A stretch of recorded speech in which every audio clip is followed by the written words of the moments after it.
Hi, my name is Sam Led, and welcome to The Fearless Now. This is for you in the nosebleed seats if you're looking for an easier way to approach anxiety, stress, and unhealthy habits from the inside out.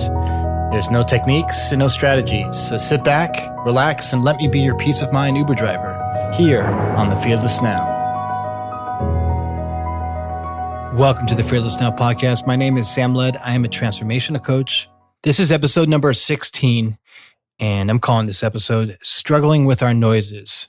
I'm not talking about the noises we sometimes make, the noises that come out of certain areas of our body. I'm talking about the inner head chatter, the inner nonstop narrator, that Walter Cronkite television anchor that is constantly informing you with every step that you make and every decision you make or every person you meet.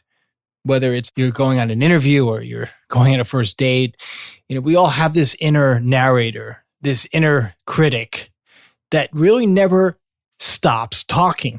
It never really shuts up. And whether that inner narrator is well-meaning and is giving us some really good guidance, or it's just mindless head chatter where it's making us feel anxious, or it's putting us on high alert when there's really no high alert, when there's really no problem going on in our world. Even if our inner narrator, our inner radio announcer is telling us that, yeah, you need to buckle down because you're going to be broke soon, or you need to be more careful with this because if you don't do it this way, then this is going to happen in the future.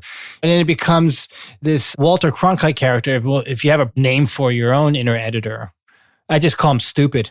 That's my name of my inner editor sometimes. He's either really brilliant or really stupid. I'm trying to figure out how to balance it out. But our mind's inner narrator is well-meaning.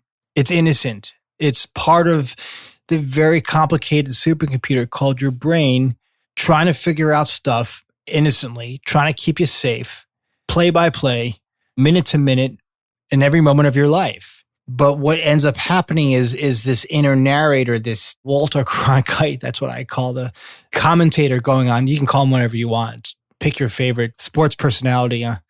They become a false future predicting machine that we think because our inner head chatter is telling us that this is going to happen if you don't do this, or if you choose this job, then it's going to do this to you, or if you choose this partner, or you do this, this, and this, you better be careful, or this might be a better scenario for you. You might want to look at it this way. It's always plotting and looking at what's behind door number one. When life's about taking risks, we don't really know, but our mind's trying to predict what's behind door number one. Sometimes it's right. Most of the time it's wrong. I would say 99% of the time. Our brains are terrible at predicting the future because they're not fortune tellers. And especially the one gift of having a mind like mine, I have an obsessive ADHD. I was diagnosed with ADHD 15 years ago and OCD. ADHD and OCD is a blessing and a curse because we hyper-focus on the wrong things sometimes, but we can multitask. We're quick on our feet. We're high stimulus people. We're a lot of fun to be around most of the time. We also can be really exhausting to be around. But with ADHD and OCD, they're all made up disorders. They don't even exist. It's all made up by humans. It's all thinking programs that don't exist.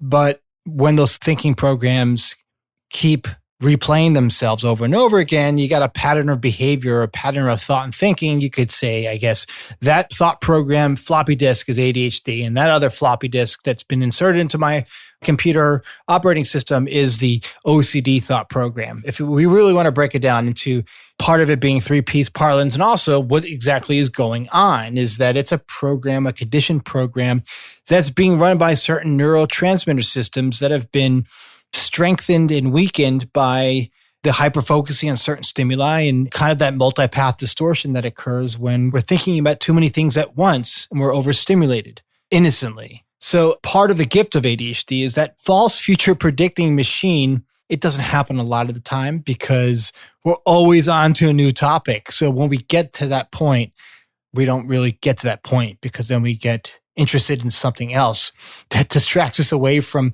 our minds trying to predict the future. And that's just been my experience. But going back to thinking about struggling with our noises, What I mean by struggling with our noises is that anxious voice, that catastrophe laden narrator that is keeping us from really enjoying our life in the moment. A lot of us spend probably 60% of our existence on this planet in our heads or more. And that's just a shame. That's a real shame because there's so much great stuff going on here at ground level here at being present right now. When you're present here with me right now, you start feeling really present and really good and calm. And you start feeling hopeful about the future instead of feeling skeptical about the future. You turn off the news and that false future predicting machine starts to quiet. The more you notice that head chatter. And all for my control freaks out there, they have a PhD in false future predicting. Look, I can be a control freak too, so we're all guilty of it sometimes. But once we see the noise and how it makes us feel, and I've talked about this before, and I'm going to talk about it again in this podcast, about the fact that our mind is hooked up to a feeling system that's a gift that informs us when we're wrapped up around the axle, when we are caught up in our heads, when we are caught up in the machinery of our thinking and we're feeling anxious, overwhelmed, overstimulated. And with the knowledge that we have in the gift of the three principles that has been blessed upon us by Sid Banks and some other thought leaders in the 3Ps community, we can then see is that that's not a place to glean from any kind of knowledge or any kind of evidence of it, any of that being real, that it's all thought. That's just evidence that, our check engine light's on. It's time to let go of the controls, take a break, walk around the block, take a nap, a bath, whatever, and let those thoughts settle. And that's when we stop struggling with our noises. We make peace with our noises, our obsessive thinking. And I started seeing that in myself. I was diagnosed later in life with OCD officially as a young adult in my late 20s. That OCD ADHD cocktail, which is basically, it's a Venn diagram. A lot of people that have ADHD or have been diagnosed with ADHD also probably may have OCD. Not everybody. Remember, we're going back to 3Ps parlance, and with the understanding that of the three principles and the inside out understanding is that we're just one thought away from seeing those obsessive thoughts or seeing those ADHD thoughts as ADHD thoughts. And that's nothing to hold on to, nothing to believe. But when I was diagnosed officially 15 years ago, 18 years ago, I didn't know what was going on. I really believed almost every thought that was going through my mind. Or I would believe what people would tell me as scripture, especially the adults in my life, teachers, parents, friends of parents. If someone was telling me something, being a young kid, and they were older than me, they had the wisdom, they had the advice, and everything they said was truth. And God forbid I go against their advice. But when I realized what was going on in the thought programs that were running through my brain early on in life, when I was 7 or 8, how it started and how it kind of manifested into obsessive thinking, besides believing and obsessing about what someone would tell me, a friend would tell me, or a parent's friend would tell me, and I would obsess over what they said to me, whether it was good, bad, or indifferent, and get caught up in someone else's thoughts about how they felt about me or advice they would give me or etc. It really started with counting. It was interesting. When I was 7 or 8, I would count back from 20 to 1. And the reason why I was counting back from 20 to 1 is because I was feeling anxious. And my mind was saying, if you count back from 20 to 1 and you do it in this amount of time, then you will feel less anxious. And obviously, that's all made up. It's all just kind of habitual thought and thinking that makes absolutely no sense. And even in a super brain like myself or others that have really active and very curious and intelligent supercomputers up there, that can be debilitating. The other one, I would count the cracks and steps on the sidewalk. And that was really, really annoying. And it was very distracting at 8 years old. And I would be looking down at the sidewalk, counting the steps, not looking up.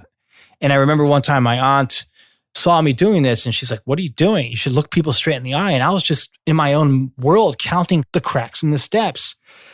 And to me, it didn't seem nuts, but to, I'm sure everybody else, it seemed a little bit, something was off. But I hid it pretty well. I just would get anxious when I couldn't do it, when I was like with a group of friends or with my parents or with whomever.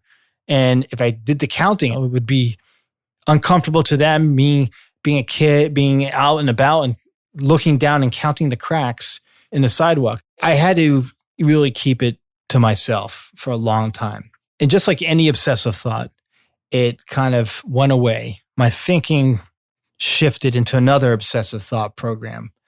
Basically, what happened is that after a while, my very active mind kind of got bored of the counting, and the anxiety kind of disappeared into itself, kind of dissolved into itself, like thinking always does. Thinking always changes. The one thing that we know it will always do is that our thinking always is changing, always settles. So then I went from one obsession to the other, and I would get caught up in rituals, cleaning rituals. I would have to clean things a certain way at a certain time, and I would have a very rigid schedule of cleaning and of lining things up and making my bed. And I didn't know anything was really wrong. I thought everyone else did this too, until I would go over friends' houses as a kid, and they would see me trying to line things up in their room. And like, they'd look at me like, what are you doing? Why are you lining things up for me? And I didn't understand because I thought everybody did this. So fast forward decades, and me being introduced to certain medications that would calm down the noise, psychotropic meds, antidepressant type medication, that helped a lot. But then when I was introduced to the three principles, when I really saw that my thinking is just my thinking, and it seems very convincing in the moment, but it really has no power over me, just like it has no power over you, that we are just one thought away from calm. We're just one thought away from peace. We're just one thought away from just feeling love within our hearts, within ourselves, feeling love for others when we're really present. That the hide and go seek game that we play when we're caught up in our head doesn't last very long. I spend a lot of time hiding up in my head in these obsessive thoughts. I spend a lot of time hyper-focused on certain rituals, and I still do rituals. I still have them. They've calmed down a lot as I've gotten older, but they don't seem to last as long. Medication has helped calm down the noise. That all the struggles I had with the noises in my head quieted because I started noticing them without really trying to fix them or use behavior tools or strategies to kind of calm them down. They just calm down on their own without doing anything. Medication has been helpful to calm the noise down because it clears the noise. It helps the mind's natural thought clearing system. It gives it a booster. It gives it a jump. It's like jump-starting your battery, a dead battery. And once I started seeing my head chatter as just distortion, that I didn't have to be so concerned about it, that I didn't have to make it a big deal anymore. And yes, medication has helped. And yes, therapy has helped. But the three principles has really been the map. It's been the treasure map for really seeing what is truth and what is made up in my mind, just like for all of you. Once we understand that crazy person inside of us, right? Once we see the noise for what it is, things don't seem that hard anymore when it comes to our inner health, our inner mental health. That we are just one thought away from finding that partner or finding that new job or finding that new great idea or writing that new book. That the noise that has distracted us from doing all the things that we want to do in our life or all the things or the people or the experiences that we want to go on in our short lives. It's so liberating. It's the best gift that you could ever give yourself is once you see the noise for what it is. That we have this built-in Dolby noise reduction system that sometimes doesn't work as well on its own. Sometimes we need medication to help calm it down. And there's nothing wrong with that. It's like if you're riding a bike for the first time, you're going to use training wheels like we all did. But sometimes having those training wheels on for the rest of your life is okay too. It's liberating. You don't need to understand the crazy person inside of you, the crazy thinking in the moment. You don't need to try to figure out why you have OCD or ADHD or why you have trauma or why your mind goes into these dark places sometimes. You could just see it as noise.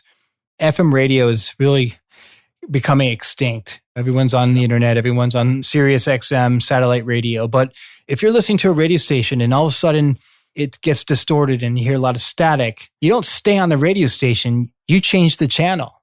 Well, that's the same thing with thought and thinking. You can hear the static, you can hear the noise, but eventually your mind changes the channel on its own without doing anything. I hope this has been helpful. It's been a pleasure and honor to be here with all of you. This podcast is made possible by all of you guys. You, and you in the nosebleed seats. It wouldn't be here without you, without your support. So please like and subscribe. Tell your friends so they can tell their friends, and they can tell their friends. And I really love doing this for you guys. I will see you next week for another episode, for episode number 17 of The Fearless Now.